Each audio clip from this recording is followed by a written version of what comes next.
Hello, Milwaukee! Thank you. Oh, it's good to be back in Milwaukee. Give Chris a big round of applause for that great introduction. Happy Labor Day, everybody. Happy Labor Day. Today is a day that belongs to you, the working men and women who make America the greatest country on earth. So thank you. To the working folks who are here today and the unions who've always had your back.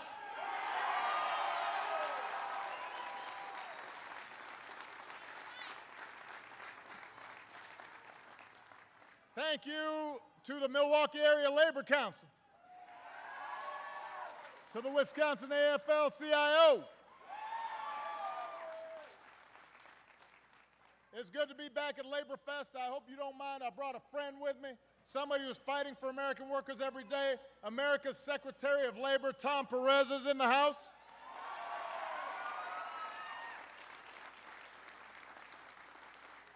And I just found out Tom's wife's from Milwaukee. So his father-in-law's here. So I just told his father-in-law he's doing a really good job, because you always want to make a guy look good in front of his father-in-law. We've got some other friends I want to acknowledge. First of all, your Congresswoman Gwen Moore's here.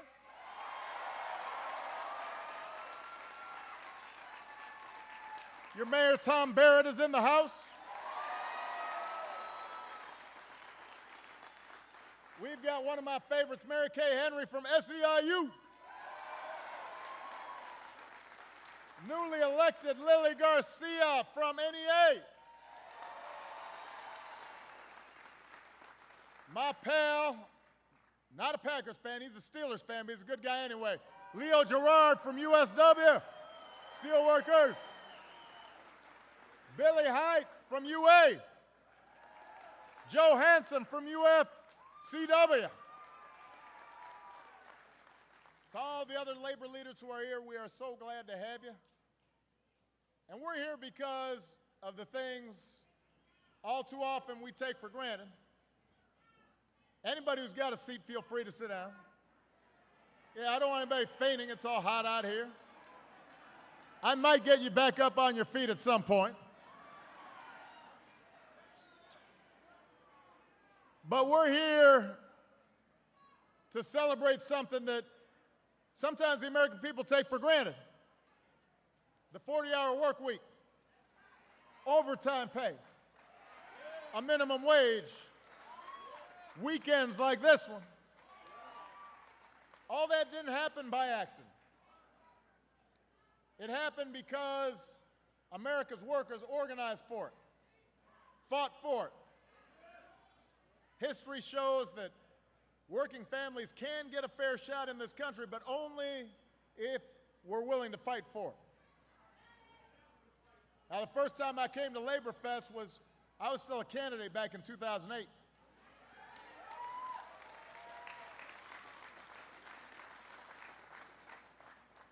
And during that campaign, I promised, if you send me to the White House, I'd stand with you in that fight. Now, 2 weeks later, our financial system collapsed. A recession almost became a depression. And in the years since, our country has faced a choice. There's some folks who want to place an even bigger bet on top-down economics, the kind of economics that helped cause the crisis in the first place. More tax cuts for those at the top, fewer rules for big banks and corporations. This blind faith that maybe prosperity would finally trickle down on the rest of us if folks up at the top just kept on doing better and better. But you know what, Milwaukee? I didn't run for president to double down on top-down economics. I ran for president because I believed in bottom-up economics. I believed in middle-out economics. I placed a bet on you. I placed a bet on America's workers.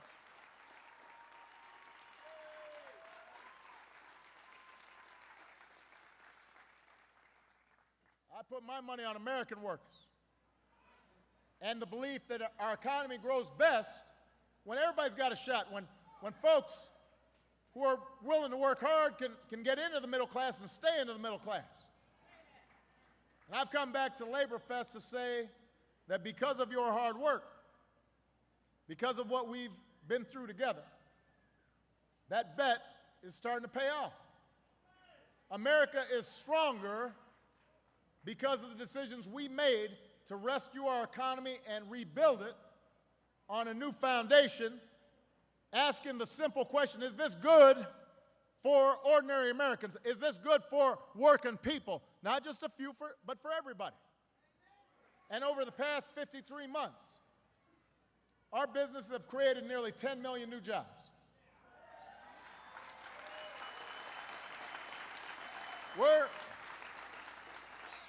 We're on a streak where the last 6 months we've created more than 200,000 jobs each month. That's the first time that's happened since 1997.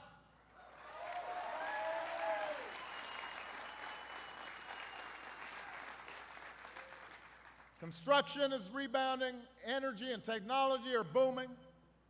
American manufacturing is steadily creating jobs for the first time since the 1990s. Our businesses export more goods made right here in America to the rest of the world than ever before.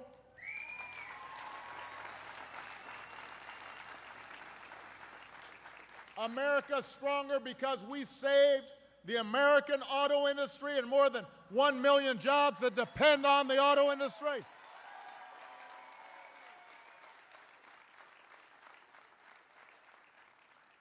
Today, our workers are building more cars than any time since 2002. And by the way, they're really good cars. The auto industry is adding jobs at the strongest rate since the 1990s. America's stronger because we invested in homegrown energy. The world's #1 oil and gas producer, it's not Russia, it's not Saudi Arabia, it's the US of A. We are the largest producer. And for the first time in nearly 20 years, America now produces more oil than we buy from other countries. But we're also producing more clean energy, putting folks back to work. We've tripled the amount of wind power that creates energy. We've increased by 10 times the amount of solar power we create. And all of that is creating tens of thousands of good jobs all across the country.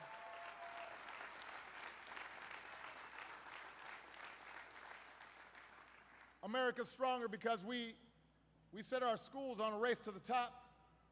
We help more middle-class families afford college. Today, thanks to outstanding teachers, our high school graduation rate is at a record high.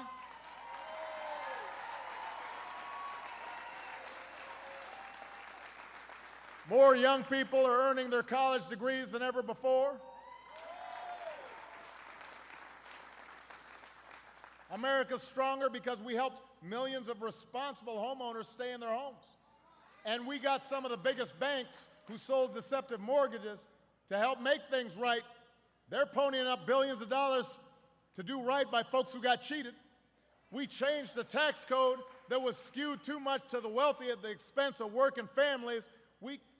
We made sure, you know what, you guys got to pay a little more. And as a consequence, we cut our deficits by more than half.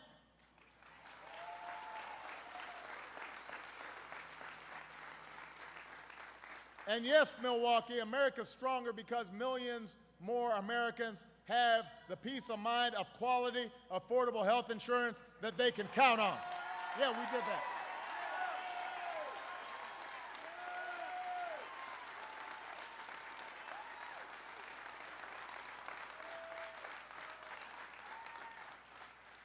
So I just want everybody to understand, because you wouldn't always know it from watching the news. By almost every measure, the American economy and American workers are better off than when I took office. We're better off by almost every measure. Look, none of this progress has come easy. Every inch of it we have had to fight for.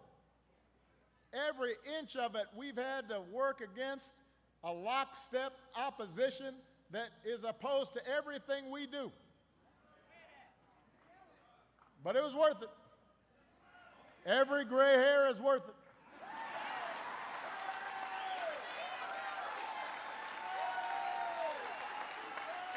Every gray hair is worth it. And at least I still got some hair.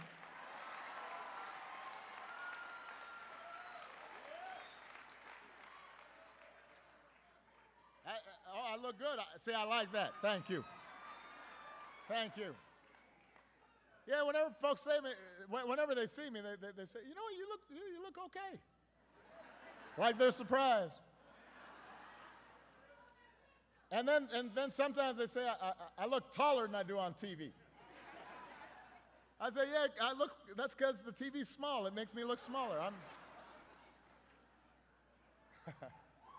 Look, it is thanks to the grit, to the resilience of working Americans that this country we love, it's recovered faster. It's come farther than almost any other advanced economy. For the first time in more than a decade, business leaders around the world, when you ask them, where do you want to invest? What's the number one place to invest? They don't say China. They don't say Germany. They say the United States of America. And our lead is growing.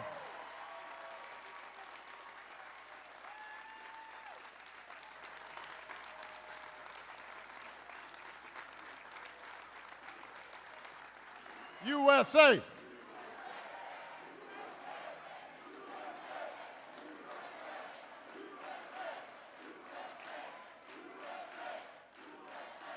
So, look, I'm saying all this just because sometimes, you know, if you're watching TV or something, I mean, it's just kind of a whole downer.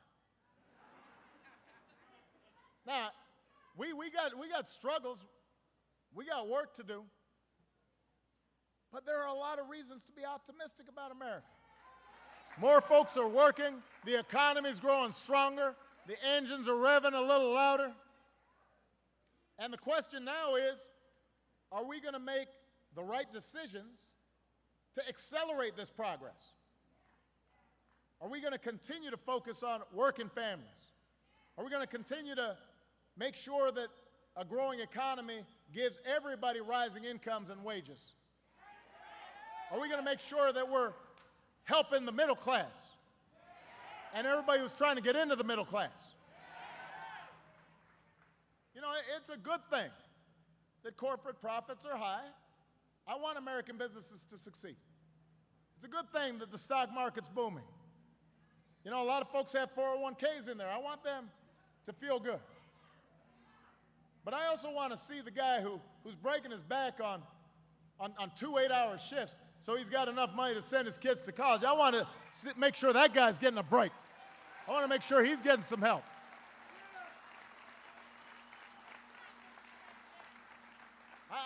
I want to see that woman who's worked for 40 years be able to retire with some dignity and some respect.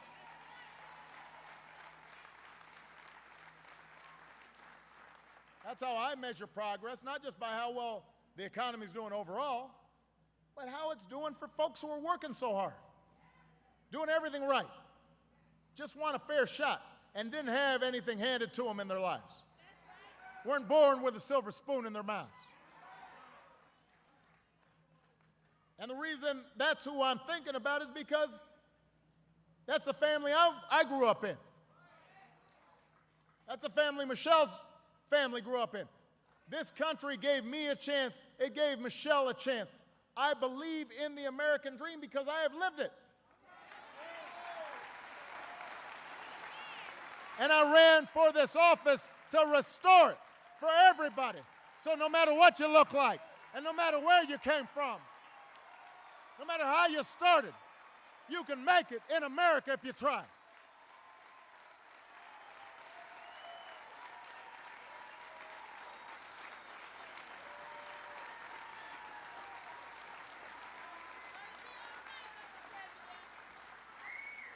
So that's what's at stake right now. That's what's at stake, making sure the economy works for everybody. I've got a vision of an economy where opportunities open to everybody who's willing to work hard. I want an economy where new long-term investments in American energy and American infrastructure and American manufacturing and American innovation are unleashing new jobs and new industries right here in Wisconsin, right here in Milwaukee. An economy where our workers have the chance to earn new skills that lead to that good job, where our children graduate from school fully prepared for the global competition they're going to face. I want an economy where your hard work pays off with higher wages and higher incomes and fair pay for women and workplace flexibility for parents and affordable health insurance and decent retirement benefits. I'm not asking for the moon. I just want a good deal for American workers.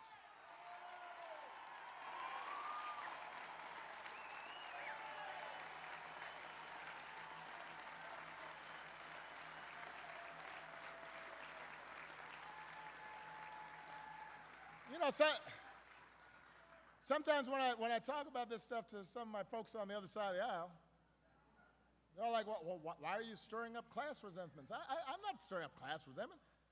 Let me tell you something. Working families, they're fine that folks are rich. You know, the average person, they're not looking for a yacht. They're not looking for their own plane. They're not looking for a mansion. They don't need to be vacationing in St. Bart's. All they're looking for is that if they work hard, they can pay the bills. That they can send their kids to school. They can retire with some dignity. Maybe take a vacation once in a while. Go to Wisconsin Dells or something. They ain't looking for nothing fancy.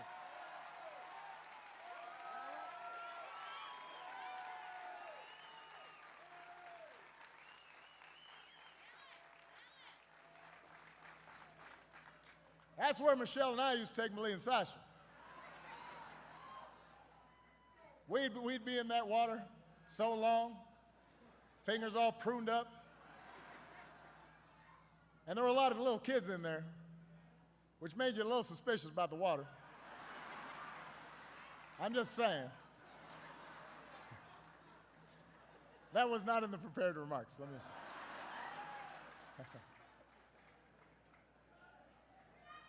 Now, most of the policies I'm talking about have two things in common. They're going to help more working families get ahead. And the Republicans who run our Congress oppose almost all of them. Don't boo, vote. Don't boo, vote.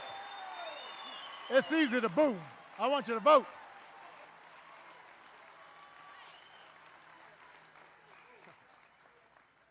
Yeah, don't boo, vote. They oppose almost everything. I'm not making that up. I'm just telling the truth. It's just the facts. In fact, they oppose stuff they used to be for. No, it's true. I mean, they used to be for building roads and bridges and all that. Now suddenly, no, we can't build roads. Well, why not? Because you opposed it. Because you proposed it. I am just telling the truth. The sky is blue today. Milwaukee brats are delicious. The Brewers are tied for first place. And Republicans in Congress love to say no. Those are just facts. They're facts of life. They say no to everything. If we had a Congress that cared about policies that actually help working people, I promise you we could get everything done that we've talked about doing. But until we have that Congress, it's up to us to fight for these policies. So wherever I can, I've acted on my own. I acted on my own to make sure more women had the protections they needed to fight for fair pay on the workplace, because I think when women succeed, America succeeds.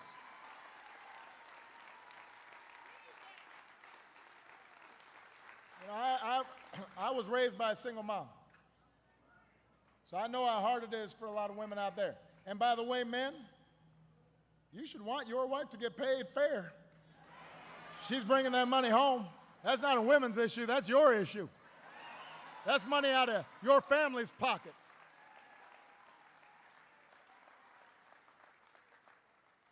That's why I took action on my own to give millions of Americans the chance to cap their student loan payments at 10% of their incomes. I don't want young people saddled with debt when they're just starting out in life. That's why I acted on my own to make sure companies that receive federal contracts, that they pay their workers a fair wage of at least $10.10 an hour. If you work full-time in America, you shouldn't be living in poverty. You shouldn't be trying to support a family on poverty.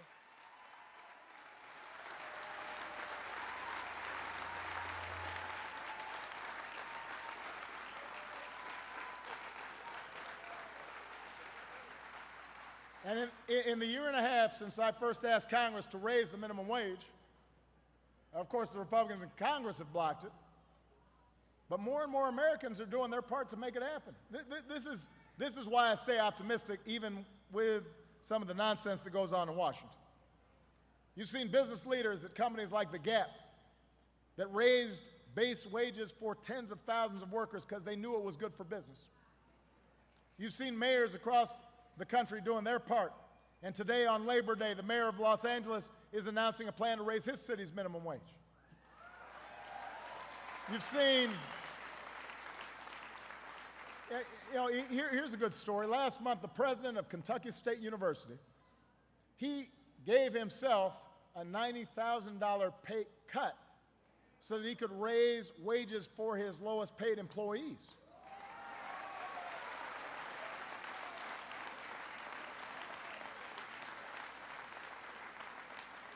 13 states, District of Columbia, they've raised their minimum wages.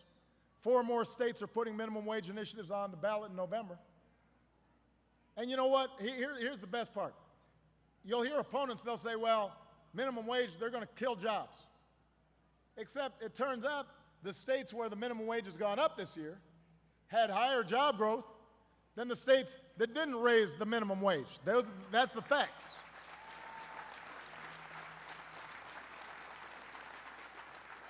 All across the country right now, there's a national movement going on, made up of fast food workers, organizing to lift wages so they can provide for their families with pride and dignity. There is no denying a simple truth. America deserves a raise.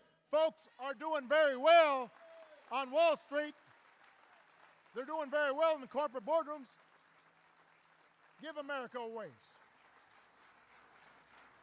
And I think eventually Congress is going to hear them. We'll break those folks down. We'll just stay on them. We'll just keep at it. You know, that's how I got Michelle to marry me. I just wore her down. Persistence. You just stay at it. Because the only thing more powerful than an idea whose time has come is when millions of people are organizing around an idea whose time has come. Millions of people are voting for an idea whose time has come.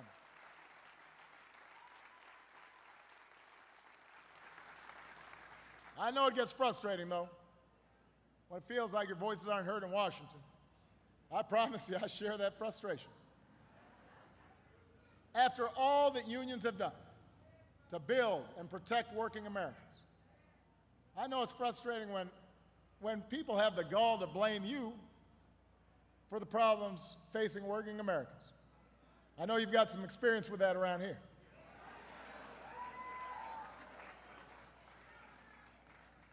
But you know what?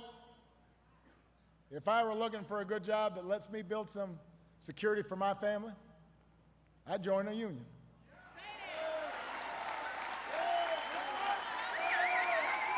If I were busting my butt in the service industry and wanted an honest day's pay for an honest day's work, I'd join a union. If I were a firefighter or a police officer risking my life and helping to keep my community safe and wanted to make sure I came home safely to my family, I'd join a union.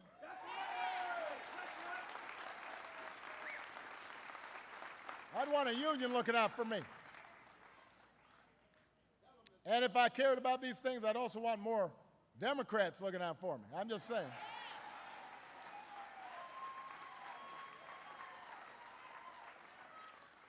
Because when the rest of the country is working to raise wages, but Republicans in Congress won't, it ain't right. Not only is it not right, it ain't right.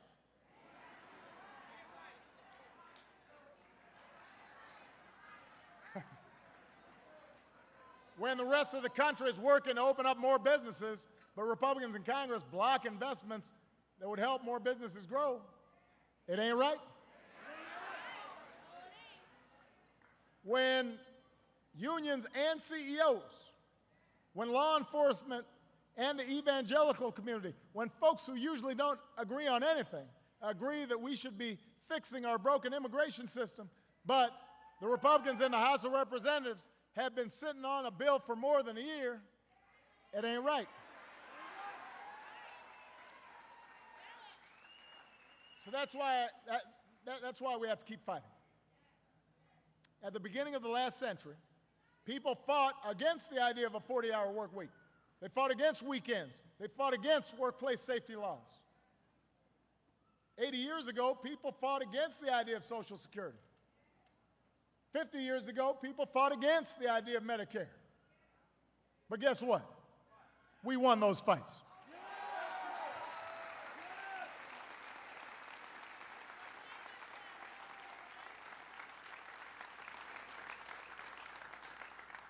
And just like in the past, today you still got people fighting against the right for health care for everybody, or the right to fair wages, or they even fight against equal pay for equal work. But we will win those fights too, I promise you. And I know that because America is the story of progress. It can be slow, yes. It can be frustrating. Sometimes you get half a loaf where you wanted the whole loaf. Sometimes you might just get a quarter of a loaf. But if you look at our history, the story is progress. And that's because there have always been Americans who've had the courage to march and to organize and to fight for themselves, but then also to fight for each other. And I'm asking you to do the same thing. I asked you the same thing back in 2008. I'm asking you to believe, not just in my ability to bring about the change we need. I'm asking you to believe in yours. I'm asking you to believe in you. Because even when our politics just ain't right, there's a whole lot that is right with America. America's that dad who punches in every morning to put food on the table. America's the mom who's working the graveyard shift to provide for her kids. America's the child who dreams of being the first in his family to go to college. America's the teacher who stays after work and dips into her own pocket for supplies to help that child get there. America's the auto worker who thought she'd never make another car again, and now she can't make them fast enough. America's the construction worker who's helping build more homes and businesses to get solar panels on the top. America is on the move. America is on the move.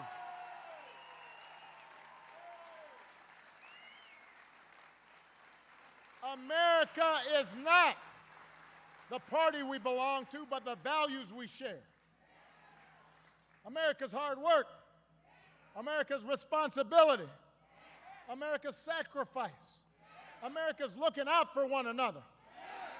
Let's embrace some economic patriotism that says we rise or fall together as one nation, as one people.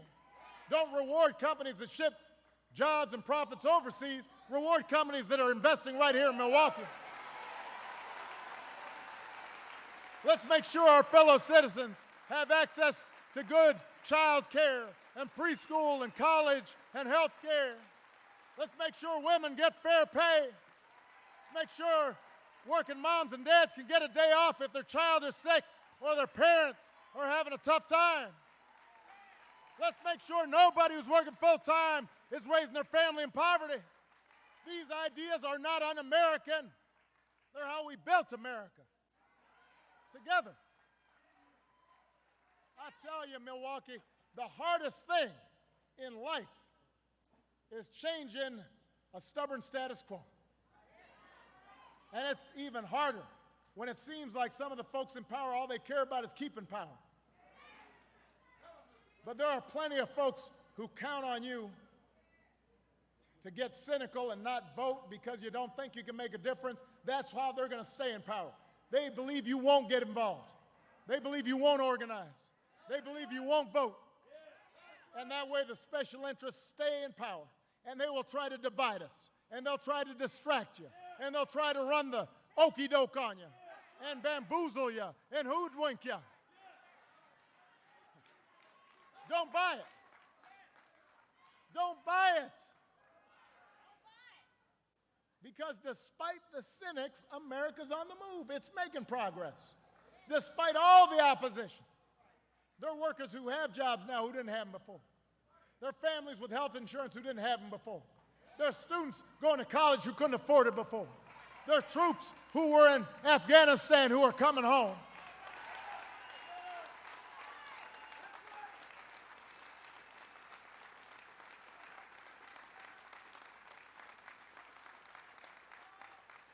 Cynicism is fashionable these days. But cynicism didn't put anybody on the moon. Cynicism never won a war. It never cured a disease. It never started a business. It never fed a young mind. It never built a road or a bridge. Cynicism is a bad choice. Hope's the better choice. Hope is what gives us courage. Hope is what gave soldiers courage to storm a beach. Hope's what gives young people the strength to march for women's rights and workers' rights and civil rights and voting rights and gay rights and immigration rights.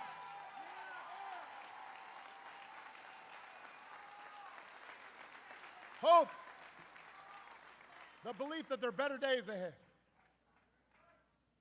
The belief that together we can build up our middle class and hand down something better to our kids. That's what built America. And America's best days are still ahead. I believe it. You need to believe it too. Let's get to work. Thank you. God bless you. God bless the United States of America.